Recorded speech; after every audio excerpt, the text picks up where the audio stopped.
ko, ha? Pero hindi mo na ihakakit pa.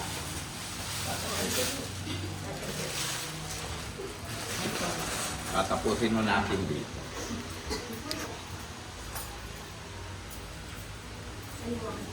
Mga kaibigan, magpasalamat tayo sa Diyos sa kanyang mga pagpapala mula ngayong mga tahanang pag-aari na may kapal at dahil dito siya magkakalinga nito.